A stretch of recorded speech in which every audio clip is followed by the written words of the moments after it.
Hello guys, कैसे हो? तो चलिए शुरू करते हैं बिना किसी देरी के। तो जैसा कि हमने लास्ट एपिसोड में देखा था, एम्परर एंड क्वीन अपने मन में सोचे जा रहे होते। मास्टर ली ने बोला उनको टट्टी आ रही है, हो सकता है इसके पीछे बहुत ही ज़्यादा डीप मीनिंग छुपी हो।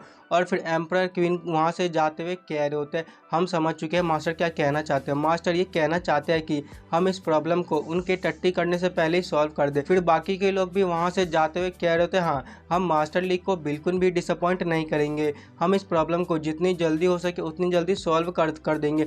फिर हमें प्रिंस को दिखाया जाता है जो खाना खा रहा होता है। प्रिंस कह रहा होता है आखिर ये लोग कहाँ जा रहे हैं। और फिर प्रिंस ब्लैकी से कहता है क्या मैं एक और सूप ले सकता हूँ। ब्लैकी कहता है हाँ क्यों नहीं, तुम जितना चाहो उतना सूप ले सकते हो। फिर सीन शिफ्ट होता है उसी लड़की की ओर। वो लड़की कह रही होती है वाह ये कितनी ज़्यादा अच्छी स्मेल है, मेरी इस स्मेल के कारण मेरे को और भी ज़्यादा भूख लग रही है। और फिर उसके चारों ओर हमारे सभी साथी आ जाते हैं। एम्परर कहता है तुम कौन हो। फिर क्वीन कहती है तुम ऐसे ही हेवनली प्लेस में एंटर नहीं कर सकते, क्या तुम जानते नहीं हो कि ये कौन सी जगह है। उनकी ऐसी बातें सुन के वो यून कह रही होते अच्छा हेवनली प्लेस, तुम जैसे लोअर वर्ल्ड की इतनी हिम्मत कि तुम हेवनली प्लेस जैसा नाम रख सको, क्या तुम्हें थोड़ी भी शर्म नहीं आती। उसकी ऐसी बातें सुन के एम्परर कह रहा होता एक मिनट रुको, कहीं ऐसा तो नहीं कि तुम हमारे वर्ल्ड से हो ही नहीं, तुम किसी आउटर वर्ल्ड से आई हो। ये बात सुन के सभी लोग हैरान हो जाते हैं और आपस में बात करने लगते हैं क्या आउटर वर्ल्ड, क्या ये हमारे वर्ल्ड से नहीं है, क्या ये किसी दूसरे वर्ल्ड से आई है। और फिर सभी लोग उसके ऊपर अचानक से अटैक कर देते हैं। यून कह रही होते हैं क्या तुम लोग अपने गेस्ट का इस तरह वेलकम करते हो, सच में तुम में तो थोड़ी सी भी मैनर्स नहीं है। और यून उनके अटैक से बचने के लिए अपने चारों ओर शील्ड बना लेती है। एम्परर ये देख के कह रहा होता है तुम्हें कुछ हुआ क्यों नहीं, तो हमारा अटैक तुम्हें एक भी डैमेज क्यों नहीं पहुंचा पाया। क्वीन कह रही होती है तो जाहिर सी बात है ना कि हमारा अटैक उसको एक भी डैमेज नहीं पहुंचा पाया, क्योंकि वो हमारे वर्ल्ड से है ही नहीं, वो तो आउटर वर्ल्ड से है ना। और फिर वो लड़की कह रही होती है पहले तो मैं ये चाहती थी कि मैं आऊं और जाके सीधा खाना खाऊं और चली जाऊं, बट तुम्हारे बिहेवियर को देख के ऐसा लगता है कि मुझे तुम्हें एक अच्छा सबक सिखाना पड़ेगा। और वह अपनी बॉडी से बहुत ही ज़्यादा पावरफुल अटैक को रिलीज करने लगती है।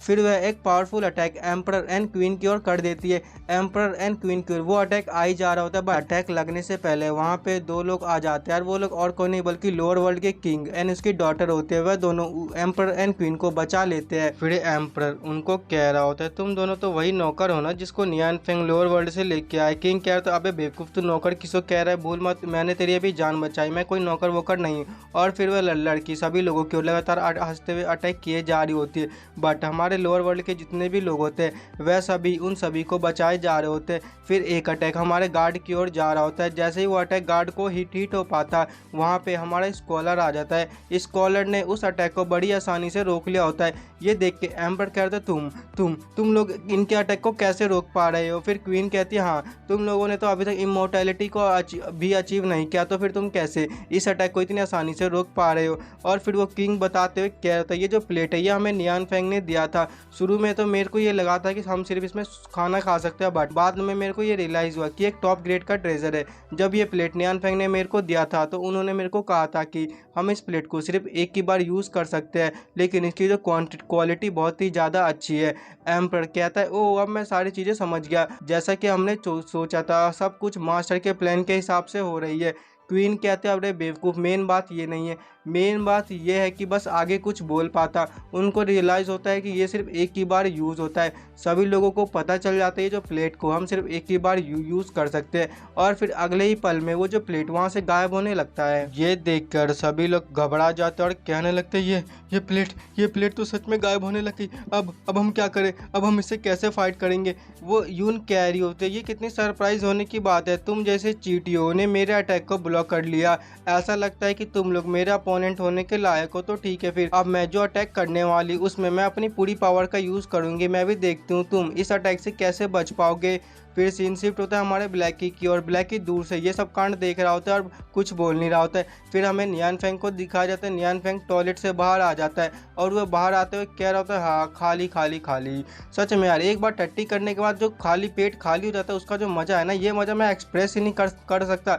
और फिर नियान फेंग जैसे ही बाहर देखता है वहाँ पे कोई होता ही नहीं है। वो कहता है आखिर सब लोग कहाँ चले गए, पता नहीं है ये बेवकूफ़ लोग बार बार क्यों गायब हो जाते हैं। फिर सीन शिफ्ट होता है यून की ओर। वह अभी भी अपने अटैक को प्रिपेयर किए जा रही होती है। फिर एक ड्रैगन क्लैन का मेंबर रोने लगता है, आओ क्यांग उससे कहता है आखिर तुम रो क्यों रहे हो। वो मेंबर रोते हुए कह रहा होता है इतनी मुश्किलों बाद मेरा हाथ रिकवर हुआ था और ये फिर से गायब हो चुका है। मास्टर ली ने मेरा हाथ रिकवर कर दिया था, अब क्या मेरा हाथ फिर से आ पाएगा या नहीं आ पाएगा। और वो लड़की अपने अटैक को बनाते हुए कह रही होती है तुम्हारे पास बस लास्ट ऑप्शन है, क्या तुम अभी भी मेरे को सूप नहीं दोगे? अगर नहीं दोगे तो फिर तुम मेरे हाथों से मरो। बट उसका अटैक करने से पहले वहाँ पे दाजी एंड फोनिक्स आ जाती है।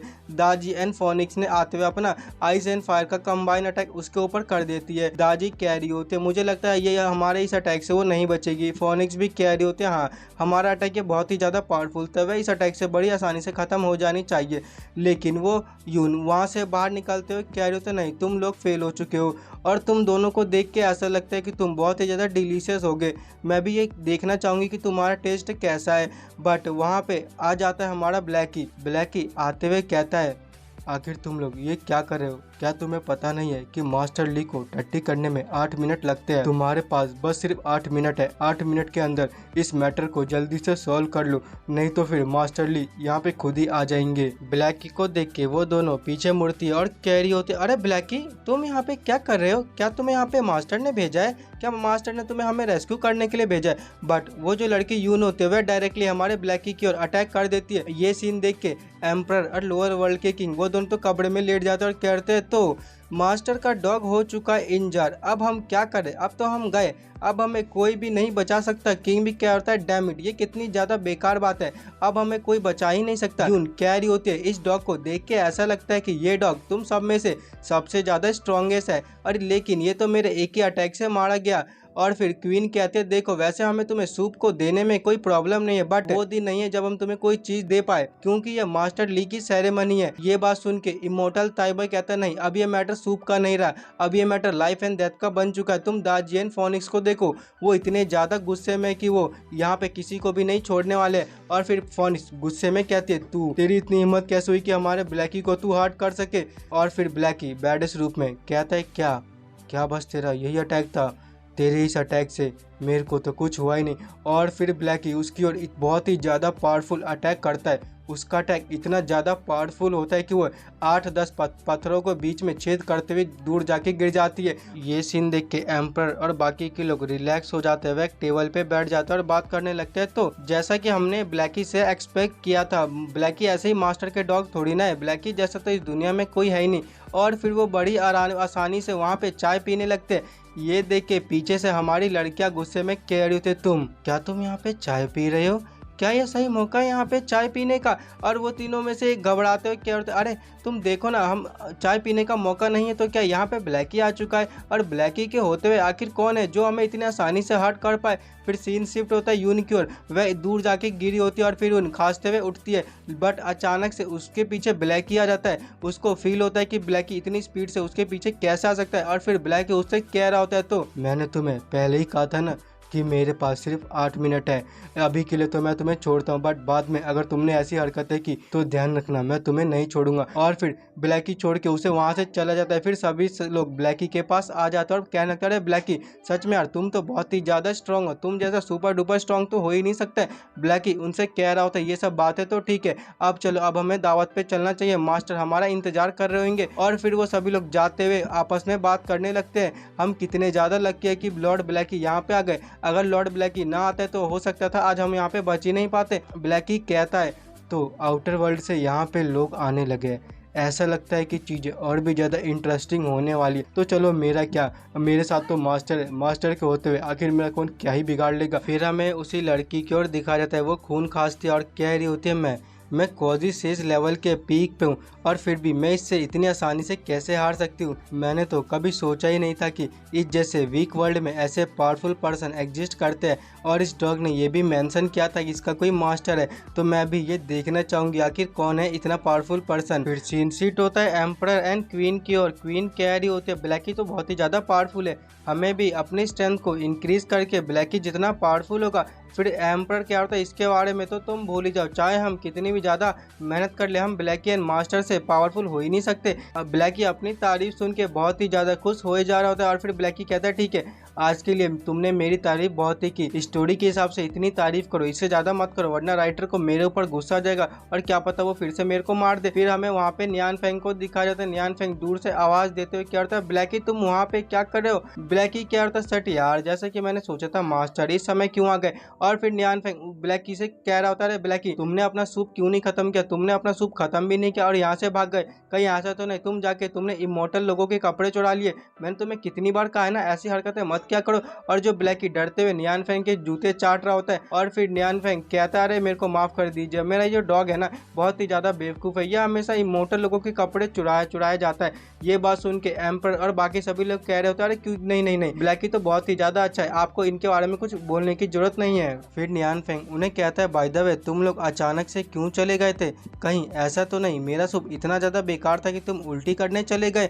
वो तीनों घबराने लगता और कहते हैं, अरे नहीं नहीं नहीं। इमोर्टल ताइबाई कहता है, नहीं आपका सूप बहुत ही ज्यादा अच्छा था, बल्कि इतना ज्यादा अच्छा था कि मैंने इतना ज्यादा खा लिया, मैं उसको पचाने के लिए थोड़ा वॉक करने के लिए चला गया था। नियान फेंग कहता है, अच्छा तो ये बात है। और फिर नियान फेंग उन्हें कहता है, वैसे तुम्हारे फेस को देख के इतना मेरे को क्यों लग रहा है कि तुम फाइट वगैरह करके आए हो। और वो इमोर्टल ताइबाई घबराते हुए कहते हैं, बात यह है कि हमारी कुछ लोगों के साथ फाइट हो गई थी। फिर नियान फेंग कहते हैं, क्या क्या कहा तुमने, तुम्हारी फाइट हो गई थी, क्या उन्हें पता नहीं कि तुम हेवनली प्लेस से बिलोंग करते हो, उन कमीनों की इतनी हिम्मत क्यों हेवनली प्लेस से पंगा ले सके, क्या तुमने उन्हें कुछ सबक नहीं सिखाया। वो कह रहा होता है, अरे मास्टर हमने बताया ना, हमने उसे आज बहुत अच्छा सबक सिखाया। और फिर नियान फेंग कहता है, वेल अब इसके बारे में हम क्या ही कर सकते हैं, कल्टीवेशन का वर्ल्ड तो सच में बहुत ही ज़्यादा डेंजरस होता है। और हाँ, मैं तुम लोगों को शुक्रिया अदा करना चाहूँगा क्योंकि आप लोगों ने इस कल्टीवेशन को वर्ल्ड को बहुत ही अच्छे से रखा हुआ है, आप लोगों ने इस वर्ल्ड में पीस को मेंटेन करके रखा हुआ है। फिर लोअर वर्ल्ड के कुछ लोग नियान फेंग के पास आते और कहते हैं, मास्टर हमें यहाँ पे बुलाने के लिए आपका बहुत बहुत शुक्रिया, हमें यहाँ पे आज बहुत ही ज़्यादा मज़ा आया, इसलिए अब हम यहाँ से आपको अलविदा कहना चाहेंगे। नियान फेंग कह रहे थे, हाँ क्यों नहीं, good bye uncle Yao, good bye sister Kin, आप सभी को वेलकम वेलकम, गुड बाय, अब हम दोबारा मिलेंगे। फिर कोई दूसरे लोग भी नियान फेंग के पास आते और कहते, मास्टर हम भी यहाँ से जाना चाहेंगे। और फिर वहाँ से काफ़ी सभी लोग वहाँ से जा रहे होते हैं, नियान फेंग उन सभी को बाय किए जा रहा होता है। फिर नियान फेंग के पीछे स्कॉलर आ जाता है, वो स्कॉलर कहता है, मास्टर ली। नियान फेंग कहता है, क्या हुआ, क्या तुम अभी तक गए नहीं। वो स्कॉलर कहता है, वेल मास्टर ली, बात यह है कि मैंने अभी अभी बिल्कुल न्यू लाइन सीखी है। नियान फेंग कहता है, हाँ बताओ ना तुमने क्या सीखा है। वो स्कॉलर कहता है, तो सब्सक्राइब द चैनल।